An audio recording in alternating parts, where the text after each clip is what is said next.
projet d'espace public dont nous allons vous parler se situe à Toulouse, sur le quartier de Bagatelle, qui est donc en bas à gauche de la carte. Donc ce quartier est situé à l'intérieur de la rocade de Toulouse, à proximité du centre, très proche. Il y a deux spécificités qui nous intéressent. C'est d'abord ce quartier qui s'installe sur une géographie assez ténue, assez muette, puisqu'il s'agit d'une plaine alluviale, donc quelque chose de très très plat, sur laquelle l'urbanisation s'est installée comme sur une page blanche.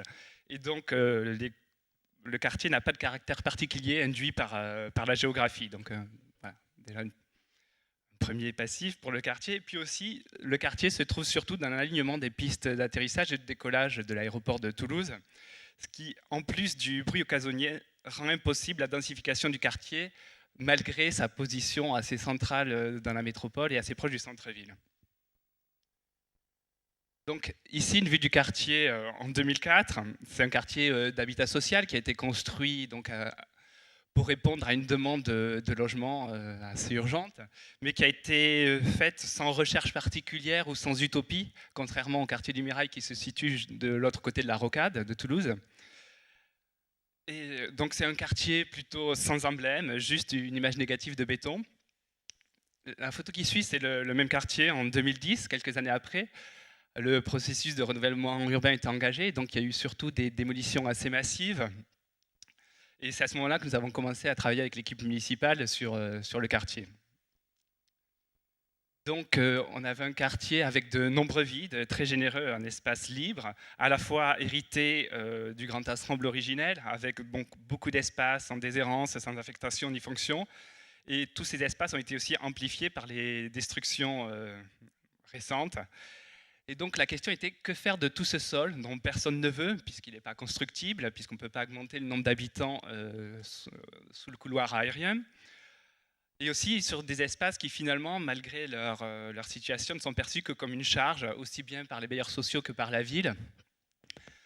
Et, voilà. Et donc, quand on voit tous les problèmes de l'étalement urbain, la consommation des terres agricoles, c'était dur d'accepter de se dire qu'on allait juste faire des jardins de résidence qui seraient vides d'usage et de fonction, voilà, donc, qui offriraient aussi un paysage de clôture et de grille, aussi bien pour les passants que pour les résidents.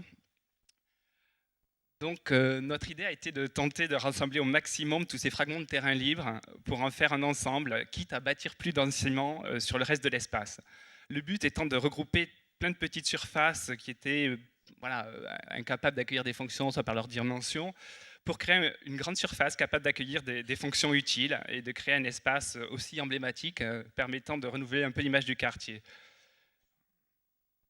Et aussi, c'était aussi de voir en quoi ces espaces libres pouvaient apporter quelque chose aux habitants qui restent dans des logements collectifs et voir comment apporter aussi une nouvelle attractivité peut-être à ces logements qui ne bénéficient pas, comme les pavillons, d'espaces extérieurs. Donc nous avons saisi l'opportunité de relier deux espaces existants, deux espaces verts, en bas à gauche, petit bois de Bagatelle, tout en haut, l'intérieur de l'île aux Girondes. Donc en les reliant, essayant de ne pas construire du tout entre ces deux espaces pour créer un grand espace public d'envergure. Mais le but était d'essayer de créer quelque chose de différent. Voilà. Pas juste un parc prêt à consommer, un parc habituel, un parc comme il faut. Ça, c'est une proposition de concours qu'on a réalisé pour un projet en Île-de-France, où on a répondu à la demande, où on y trouvait tous les éléments incontournables du parc d'aujourd'hui, une aire de jeu, un terrain de sport, une mare écologique, une esplanade minérale. Voilà. L'intention pour le quartier de Bagatelle était de proposer autre chose, puisqu'il y a déjà des parcs à proximité, et de sortir de ces réflexes qui rendent aussi tous les parcs très similaires. On voulait sortir du prêt à consommer, où les activités sont assurées et encadrées par la ville, et où finalement l'utilisateur est de moins en moins libre, puisque chaque espace y est très spécialisé et l'usage est un peu dicté par l'aménagement. Donc, on a décidé d'appliquer une trame sur ce parc, pour deux raisons. Tout d'abord, cette trame caractérise le parc de façon très forte et le rend identifiable, mais aussi de créer une structure très forte qui est à la fois une règle, mais surtout une liberté, qui donc détermine de nombreuses parcelles qui, elles, sont une page de liberté pour les usagers. Voilà. Mais pour autant, il s'agit de créer surtout une armature solide, capable d'encaisser n'importe quoi. Voilà. Donc bon, un exemple de... Là, l'exemple de la trame de Jefferson aux États-Unis, où on voit bien que malgré un système très rigide, c'est avant tout la trame permet une grande liberté et donc une page blanche complète sur toutes les parcelles qui la composent et qui peut donner résultat des choses assez étonnantes, comme certaines villes des États-Unis. Donc cette trame qu'on a posée sur toute la surface du parc le subdivise en parcelles. Le mot parcelle nous convient bien parce que la parcelle, en fait, c'est une petite partie d'un tout. Et c'est un mot qui était d'abord utilisé pour parler d'un morceau d'un domaine seigneurial qui est en fait cultivé par un serf pour son propre compte. Dans le cas du projet de Bagatelle, en fait, le sous-locataire, c'est un peu l'habitant qui propose un projet et le propriétaire, c'est la collectivité. Le principe devrait pouvoir permettre à tous, quoi, certains, ou enfin à ceux qui le désirent, de profiter d'un sol prêté ou loué par la ville pour y faire ce qu'ils souhaitent. Ça pourrait se passer un peu sur le modèle des jardins familiaux, même si on ne veut absolument pas réduire ces parcelles au jardinage. Voilà, un habitant proposerait un projet et puis le critère pour lui donner une parcelle serait l'intérêt de son projet et puis surtout ce que ça peut aussi apporter de façon générale au quartier. Comment tu mets plus loin ? Alors ben voilà, la parcelle, en fait, c'est un rectangle de 200 mètres carrés. Mais on se doute bien qu'au début, en fait, ce dispositif ne pourra se mettre en place immédiatement. Pour préparer le terrain, les élus, en fait, nous ont demandé d'imaginer une préfiguration de ce parc. Alors, ce sont juste quelques parcelles de 200 mètres carrés qui ont été plantées, de parcelles un peu comme des parcelles agricoles expérimentales. Le but étant de voir ce que c'est 200 mètres carrés, le fait de préparer les habitants aussi à cette possibilité, de les laisser avoir des idées, de laisser germer voilà, les projets. Et un autre objectif en fait, de cette préfiguration est aussi d'occuper le terrain, puisque les démolitions ont déjà eu lieu et qu'aujourd'hui on se retrouve quand même devant des grands terrains inutiles.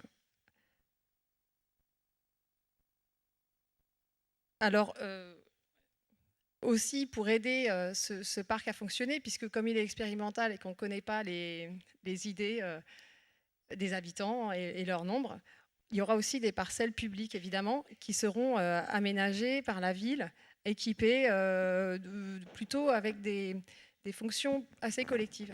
L'idée étant plutôt d'avoir des grands parquets sur lesquels on peut imaginer des groupes ou des cours de danse, ou bien un bal qui se fait de façon spontanée. Il peut y avoir aussi des grandes tables de banquet sur lesquelles une classe vient dessiner, faire un pique-nique, ou bien une famille, ou bien un groupe d'amis fêter un anniversaire. Donc en fait, il y aurait dans ce parc, bon, c'est pas le parc comme il faut, comme on l'a montré tout à l'heure, mais il y a aussi quand même certains des éléments qu'il faut. Le fait de découper le parc en parcelles devrait aussi sortir ce parc du cadre de l'espace public, dans la mesure où ils sont gérés par les habitants et certaines parcelles donc totalement inventées par les habitants. En effet, on remarque souvent dans l'espace public des lieux qui sont très normés, très spécialisés, où les usages sont dictés. On voit sur cette image qu'il y a un endroit pour jouer, un endroit pour faire du vélo, et l'usager qui ferait autre chose que ce qu'il est prévu de faire est presque un déviant. Et voilà, tout est impossible, en dehors de ce qui a été prévu. Donc en fait, la contrepartie d'une certaine générosité, puisque énormément de gens ont réfléchi à ce qu'il fallait faire, la société a besoin de ceci ou de cela, ça fait aussi une exclusion de beaucoup d'usages, et l'usager quand même est très spectateur et un peu considéré comme irresponsable.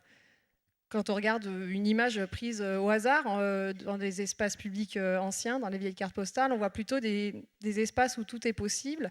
C'est un peu l'extrême inverse. Rien n'est aménagé, aucun usage n'est conseillé, mais d'un autre côté, ça a aussi certains avantages puisque voilà, tout est possible et on sent une plus grande confiance en fait dans l'utilisateur. Et le projet en fait s'inscrit aussi dans une évolution du rapport de l'usager à l'espace public. En effet, les parcs que nous pratiquons habituellement sont encore très hérités du parc de château, des parcs dans lesquels on est spectateur de la nature et pas du tout acteur. Si on résume comme ça en 3 étapes, le premier parc public parisien, le jardin des Tuileries, on regarde une nature ordonnancée, mathématique et obéissante. Après, au but de Chaumont, on regarde un bout de nature qui est importé dans la ville, mais on veut toujours oublier qu'on est dans la ville, mais voilà, on est subjugué par ce spectacle. Et puis on voit une évolution quand même vers l'époque de parc de la Villette, en fait, où on voit des parcs qui se revendiquent comme étant dans la ville, dans lesquels les usagers ont pas mal de choses à faire, beaucoup d'usages sont proposés. On a même le droit de se rouler dans l'herbe, ce qui est sacrilège dans beaucoup de parcs actuels, en fait.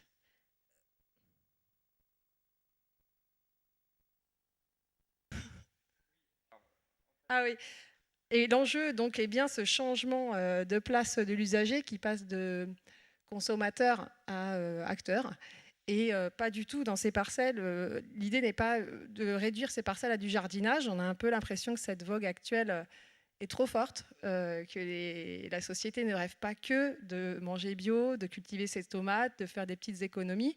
Mais on se dit qu'il y a sans doute d'autres rêves sur un espace extérieur. Quand on habite dans un logement social, si on n'a aucun espace extérieur, pas de maison de vacances, on a peut-être aussi quelque chose à faire dehors, d'autre que cultiver des tomates, même si ça fait partie des choses qui pourraient se faire dans le parc.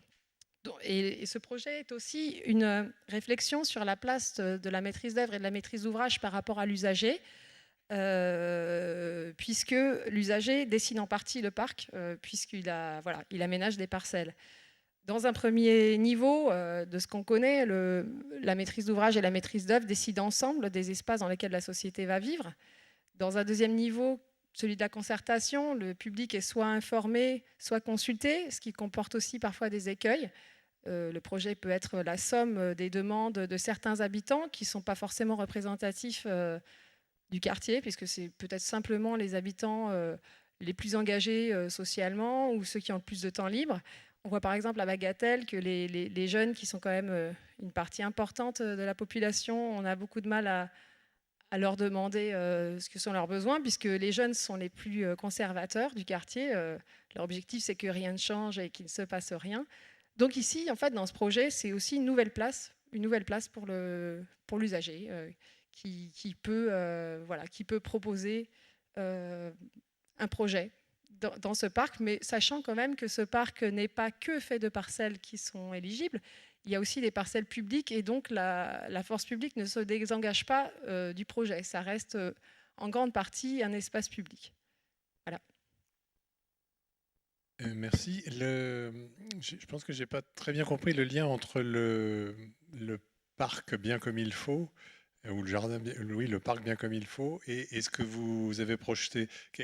Enfin, c'est un concours que vous avez gagné Non, ou... on ne reproche pas vraiment, mais on s'est dit, puisque ici les élus sont tentés par une expérience, on a l'occasion de ne pas remplir le parc de tout ce qu'on trouve dans un parc. Dans un parc, il y a une aire de jeu, une patte aux joueurs. Finalement, il y a une liste d'éléments un peu incontournables qui sont pas forcément, voilà, c'est pas forcément mal, mais finalement, comme il faut, c'est voilà, il y a ce qu'il faut dans le parc. Ici, finalement, on trouve autre chose puisque les parcelles sont occupées par des habitants parce qu'ils souhaitent en faire. Et l'image que vous avez montrée, c'était quoi alors? C'était Ah ben, une c'était un image, concours de parc qu'on a fait où on a répondu à un cahier des un autre charges concours, qui d'accord. nous demandait, ben on l'a fait avec plaisir, hein, mais voilà, voilà, il fallait une aire de jeu, il fallait, enfin, finalement le jeu, mais je pense un peu comme pour les architectes, le jeu est de remplir le cahier des charges et de placer au mieux chaque élément. Enfin, un peu comme voilà, il faut faire une bibliothèque, il faut tant de mètres carrés, voilà. Et donc, c'en est à quel stade aujourd'hui? Préfiguration. On a fait les préfigurations. Oui, vous êtes à la préfiguration. On a fait la préfiguration et on est en plein dans les études. D'accord. Voilà. Et la préfiguration, c'est les 2 parcelles qu'on a vues? Il y en a plus que ça, en fait. C'est certaines parcelles qui sont placées sur ce terrain. Et quel est le lien avec la fin du logement, alors, Paul?